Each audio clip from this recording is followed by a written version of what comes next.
Time to take a look at the dailies on Daybreak. We'll begin with the Daily Trust newspaper this morning, where the lead story here talks about the legal year, the event held in to mark the legal year. It says, "We will never be overwhelmed by mob," says CJN, Chief Justice of Nigeria. The writer says, "Judges must avoid embarrassing judiciary," says Yadudu. Courts deciding election winners barred for polity, according to PDP elders, on page 11. That's the lead story. Above that, FEC raises 2024 budget as Tinubu presents 27.5 trillion naira tomorrow, on page 19. Fresh protest hit Kano over governorship dispute as police arrest 7, on page 10. Tinubu reappoints Kyari as NNPCL GCEO, names Akinyelure board chair, on page 3. Then you also have a breakdown of the fact that federal allocations to states, amount shared by states and local governments in 2 years. You have the breakdown. We are talking about 8.8 trillion naira. What can it do? Now you have a breakdown in an infograph there of how much 8.8 trillion naira can do. But is that the case on ground? Is that the situation on ground? States, LGs cry for development despite sharing 8.8 trillion naira in 2 years. The writer says Delta, Rivers, Akwa Ibom get lion's share. CSOs flay leaders' failure, seek accountability. Fund includes salaries, overheads, and others. Amount enough to build 16,000 hospitals for, that's 400-kilometer roads. These 4,000-kilometer roads. You'd find all the details on page 4. So these are the things that 8.8 trillion naira can actually do. 16,000 teaching hospitals, 160,000 mass transit buses, But is that really the case on ground? That's what the story is all about. So Daily Trust went further to do an investigation and see what has been done with 8.8 trillion naira. So these are the main stories on the front page of Daily Trust this morning. Now let's take a look at the Guardian newspaper this morning. The lead story says $1 trillion economy. The federal government proceeds with unambitious budget and proposes 27.5 trillion naira next year. Now there was a bit of a breakdown by the Guardian newspaper of 2024 key estimates, where it says the deficit will be about 9 trillion naira. Inflation would be at 21.4%. Economic growth is on 3.76%. The revenue is 18 trillion naira. And we have about oil production 1.8 MBPD. The oil price $77. Exchange rate is at 750 naira per dollar. The 27.5 trillion naira budget translates to a per capita that citizen spending plan of 127,000 naira or $150. Now below that, we have your Beck-Bimon's shortage of teachers and 100 billion naira yearly funding. Despite warning, the protest in Kano over Court of Appeal ruling is happened actually. We have the CJN 6th Amendment of termination of most cases at appeal court. Now there's been a back and forth on that one there. LCC flays inconsistency in federal government's $1 trillion economy vision, that's according to the MTEF. Now, these are some of the stories on the Guardian newspaper this morning. And there is one that says the untreated relics of the End SARS protest 3 years after. Now, if you want to find that, you can pick up the Guardian newspaper today. All right, so let's take a look at the Daily Sun newspaper this morning, where you have the lead story there. Talks about war over judiciary. It has the writers that says, courts pushing Nigeria to anarchy, Bode George. We won't replace law with mob actions, mob emotions rather. That's according to the CJN, Chief Justice of Nigeria. Tinubu ready to implement reforms, says Fagbemi. You have gunmen kill 2 police officers in Imo. President reappoints NNPCL GCEO Mele Kyari, names board members. Obi in London says Africa right destination for investment. Edo Deputy Governor Shuaibu declares for governor, promises prosperity. And you also have Dangote's $20 billion refinery set to list NGX. You have also FEC approves 27 trillion naira as 2024 budget. Other stories beneath there, the very low, Zenith Bank signs MOU with French government for subsidiary establishment in France. These are the main stories on the Daily Sun front page. This day newspaper at the top of the page there says Zenith Bank French government signed MOU to establish subsidiary in France. Kyari returns as NNPC's GCEO. Akin Yelure becomes new board chairman. Below the headmaster, it says Ariwola unnecessary cases are overstretching the judiciary. We need alternative dispute resolution mechanisms. The vice there says nations can't import foreign laws to try local cases, and declares open last legal year 6 full Supreme Court bench considers it worthy legacy to leave behind. The federal government charges the NJC to fast-track appointment process.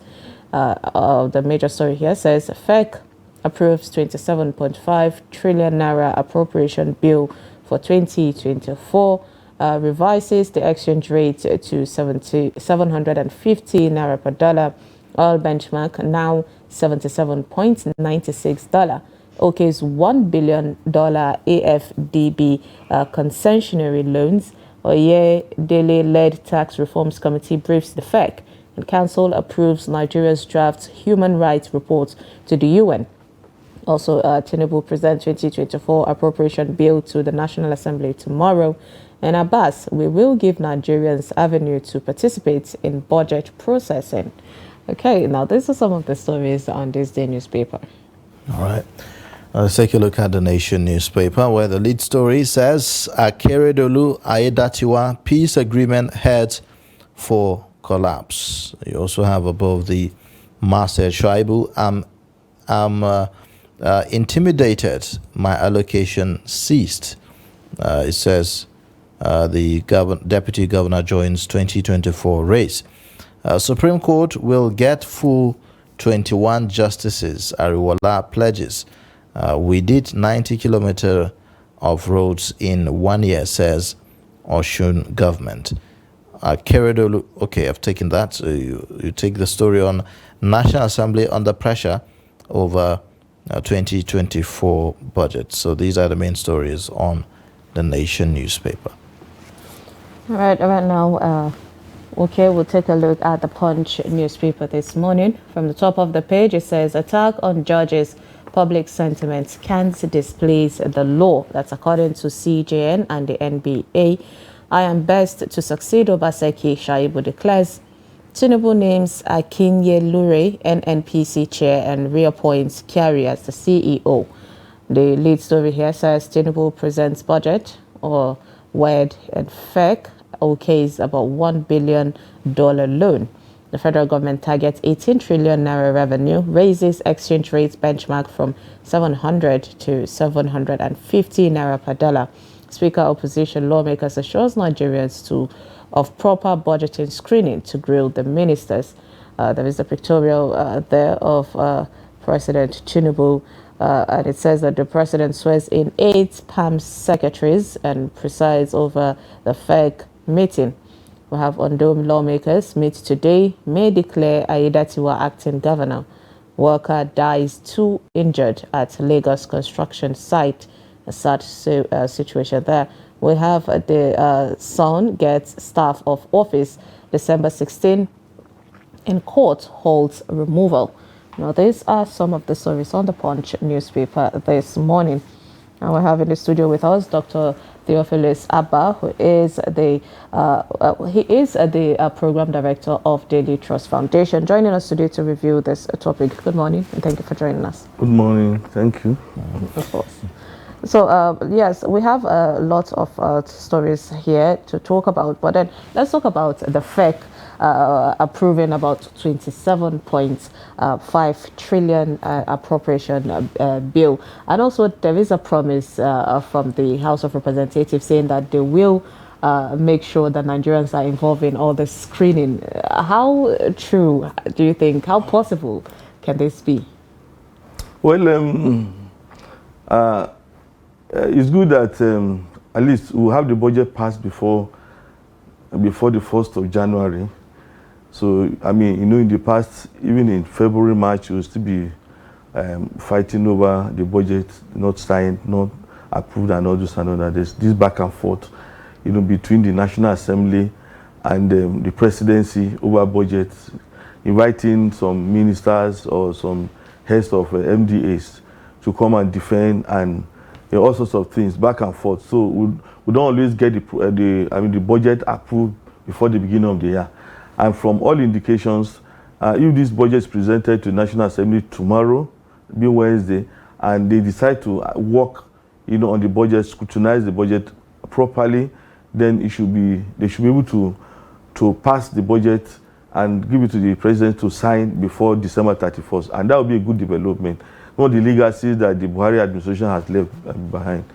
Now, when you talk about, you know, involving Nigerians, you know, in passing the budget, actually, the budgeting process ought to begin with the Nigerian people, you know, because if you say you are working on the budget for the people, the first step is to say, okay, what do the people want? And you are not the one who should assume, you know, that the people want A, B, C, D. It shouldn't be based on assumption.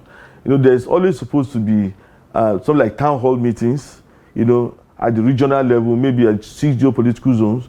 You know, you meet, I mean, people at that level and say, what do you need? What do you think should be included in the budget? That's one.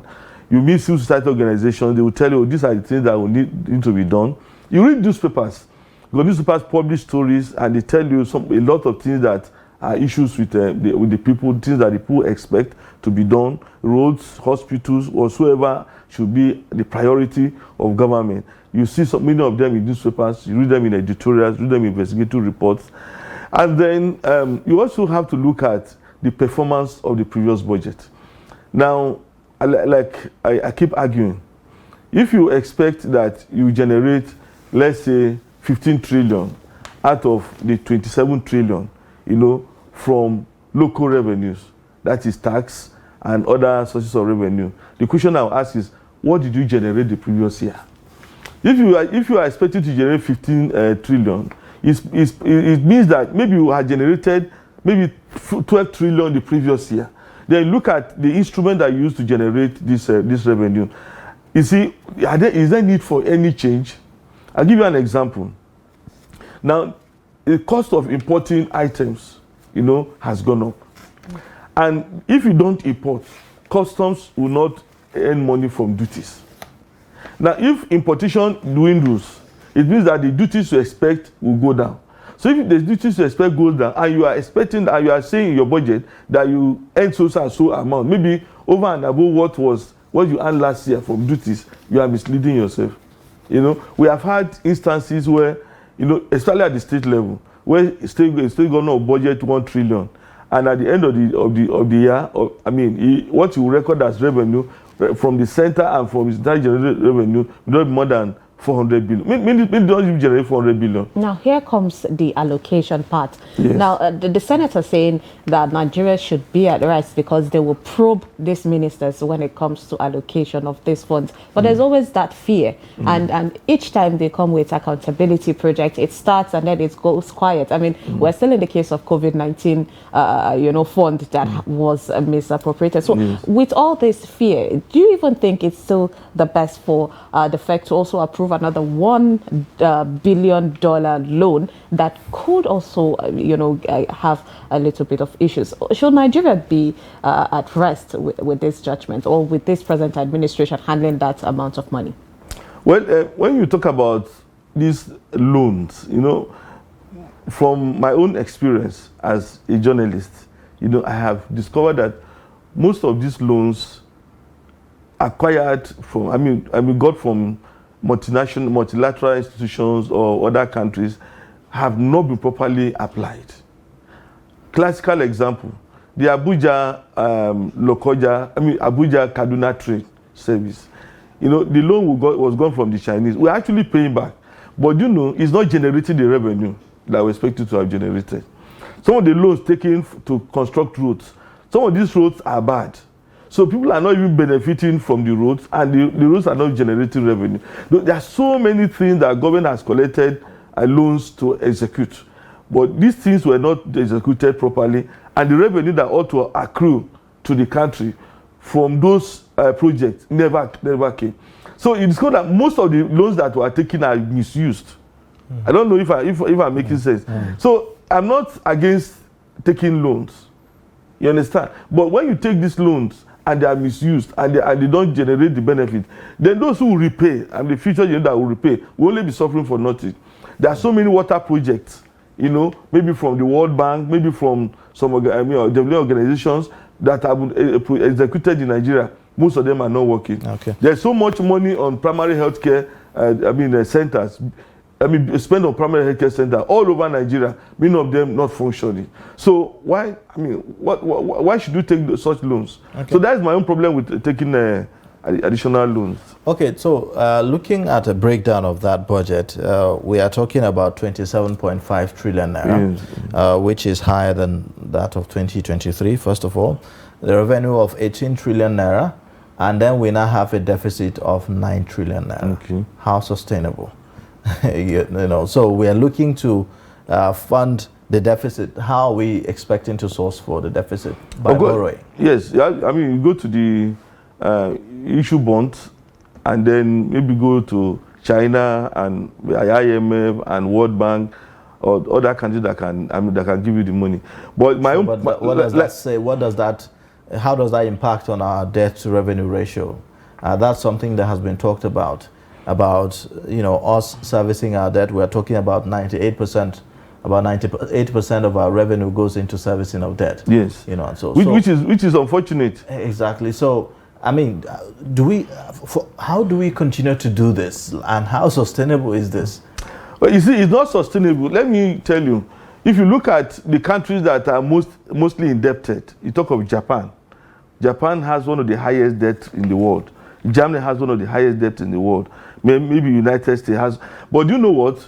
The economies can sustain this debt. The economies can pay back. Exactly. You understand? So if you go to Japan, if we look at the debt to revenue ratio, yes, of those countries, is it totally? They have this debt, but they pay back, and the revenue is quite high.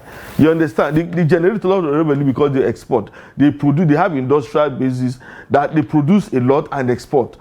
If you don't produce to export, there's no way you can say you are generating. The reason why we're having this crisis is actually because the major source of revenue that we have is crude oil.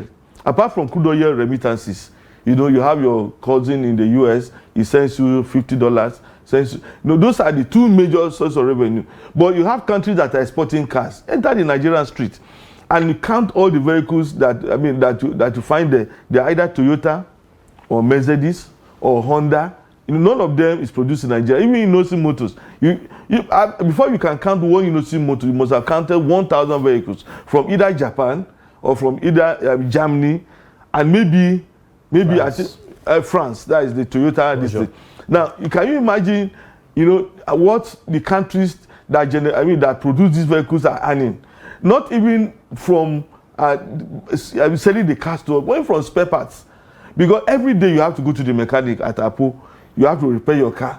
Now, the money goes back to France, or goes back to China, goes back to Germany, because they are the ones who produce these spare parts. Now, we don't have any of these things. So when these countries borrow, they can actually multiply that money and pay back. But you, I mean, you just collect even the oil money. By the time you sell your crude oil, you use a huge chunk of what you earn to import refined products. And also the crude oil now even used to pay some debt currently. But then you made mention of something really important about what we are even using these loans for. Yes. And if there is a bit of hiccup, then there is always that abandonment from the government, and there is no means of actually restarting that thing and boosting it in order to create revenue. Yes. We saw also how the Nigeria Railway Corporation started generating a huge amount of revenue when it started. I mean, a day there are numbers of people that would transport from Abuja to Kaduna and about I think 4 trips from Abuja to Kaduna and backwards. So it's about 8 trips. We have the population to be able to generate exactly. But then since that attack, there has been a bit of scare, and then the federal government are not really doing much in order to make that place more secure, gain back the confidence of the Nigerian citizens, the people patronizing things like this. So there is always this narrative of something. If the government starts, they don't see it to the finish. Yes. So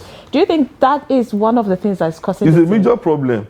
It's a major problem. If you look at what we are, the COVID-19 fund, you know, it's not everything that was like a grant. I mean, that was like a dash. Let me put it that way. You know, some part of the COVID-19 money was loan. You understand? But do you know what's happening now? The National Assembly is probing it. You took loan to deal with healthcare issues, and then we discovered that the money was stolen. If the money was stolen, how are you? I mean, you must pay back. So you're actually paying back stolen money, which is very unfortunate.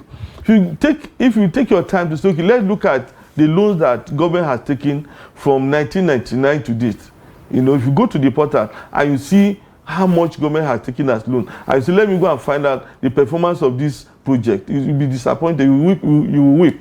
Because most of them, they are not properly executed. So most of them are abandoned. A story that seems to, you know, look into that, you know, misappropriation of funds and so on the front page of the Daily Trust newspaper. There is an analysis here of the FAC allocations that is being shared to states and local governments. In 2 years, states and local governments have received 8.8 trillion naira.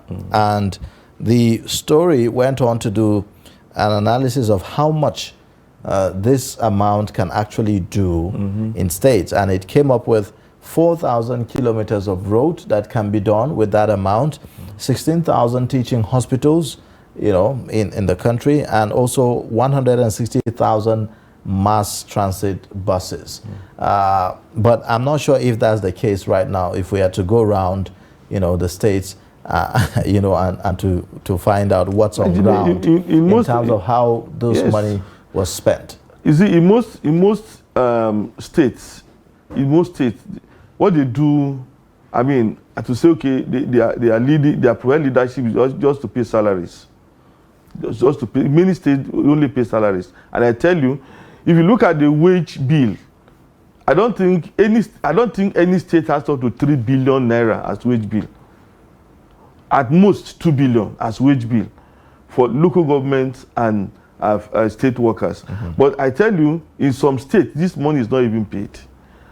You know, and the House of Assembly, who are supposed to say, okay, let's ensure that government, the executive does the right thing, is always asleep. Because, I mean, they can't even stand up to the governor to say, okay, this is in the budget. In fact, in many states, budgets are laughable is a document. You know, they will just say, okay, what did we budget last year? Now, let's replicate some of them in this year. And then last year's budget is presented, you know, maybe recast as 2024 budget. You know, then it's presented. Nobody, I mean, goes through the document. The House of Assembly will not go through the document. In fact, there was a story we're doing, and we're saying, okay, go to the House of Assembly and get the budget document.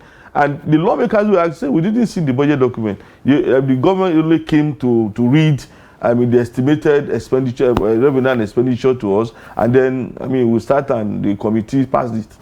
So you have people in the House of Assembly who will not scrutinize, you know, the budget. Even though it is a law, I mean, there's a law now that every state must upload this budget on this portal.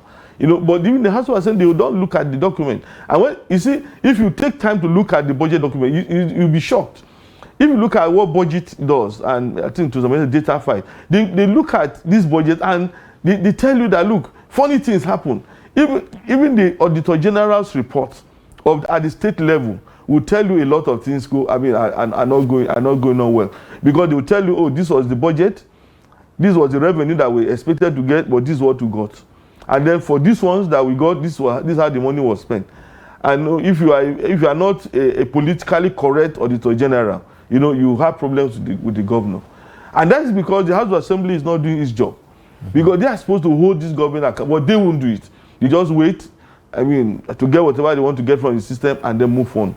That is not how the democracy is supposed to work. All right. We also have another story here that seemed to be on many of the dailies this morning. The lead story on Daily Trust captures it this way. It says, "We'll never be overwhelmed by mob," says CJN. So, talking about the outcry and the criticism on the judiciary in the aftermath of the judgments that we've seen following the 2023 general elections. Are Nigerians really just being emotional, or really are there issues to be worried about the judiciary? Okay, the judiciary is very independent, and we respect them a lot because they are those who know the nuances of the law. So most times, they take decisions that you look at and say, is that what it should be? But what has happened in recent times, and that is why Nigerians are raising alarm, is what I call inconsistencies in the way judgments are passed. You understand? You see the tribunals, is that the electoral judge, the tribunal will make a pronouncement, and then you say, how could they have made this pronouncement? And you say, oh, the Court of Appeal will correct it. Yeah, the Court of Appeal will not correct it. I'll give you an example. Now, we are told that anything that has to do with the nomination of candidate is a pre-election issue. You understand? It's a pre-election issue. Now, you go to a state and you say it's pre-election. And so the Court of Appeal or the Tribunal Court of Appeal say, oh, this is a pre-election issue. It's not something that we should deal with substantially. Then you go to some states, you say, no, it's something that you consider. If you look at the situation, it says it's pre-election and post-election. Post-election and pre-election and post-election. Now, in a state, it is pre-election. In another state, it's post and pre-election issue. Now, so you begin to ask yourself, okay, we know you know the law. You are the ones who own the law. But then you told us, in this case, this is how it is. Then in the other case, this is how it is. So it's not, and the unfortunate thing for the judges, is that, you see, this law is not rocket science. The law is, written in English. Many of us can read it. You understand? Okay, you have an election, there was overvoting, and the law says if there's overvoting, this was what we must do. And the judge will say, oh, they agree with INEC, but whatever INEC says is correct. So why do we have the law? If whatever INEC does is correct. They are confusing us. And unfortunately for them, this document is open for all of us to read. I don't know how they interpret the document, but the way they are interpreting it is creating confusion. And they because need to there should be a way, that. there should be something that is given. Right. Then the unfortunate thing again is that, you see, when people vote and say this is the person we have voted to be our governor, and the judges say no, because of this law, he cannot be governor. I know it becomes something that's quite strange. Because of time, we have to put a stop to the show right now. Thank you so much for your time, for giving in your perspective on this, the various topics that we talk about. Dr. Theophilus Abba, the Program Director of Daily Trust Foundation. Thank you so much for joining us this morning. Thank you, yes. Of course.